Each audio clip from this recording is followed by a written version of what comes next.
on regarde 2 indicateurs spatiaux.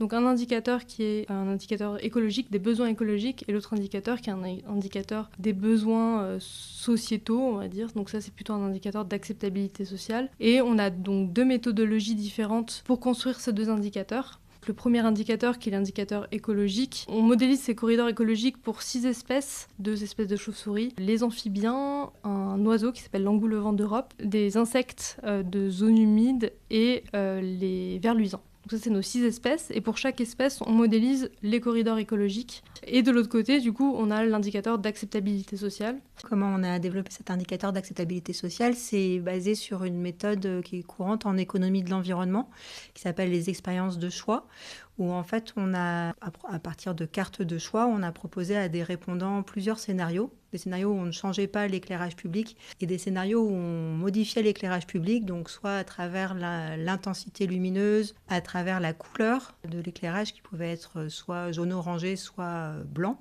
Et il y avait aussi des critères d'extinction lumineuse, soit élargis de 23h à 6h, soit de minuit à 5h. Et donc on a interrogé plus de 1000 répondants sur la métropole de Montpellier en leur faisant faire ces choix fictifs à plusieurs reprises, ce qui nous a permis de connaître les critères auxquels ils étaient favorables et ceux qui leur posaient problème dans les modifications de l'éclairage public.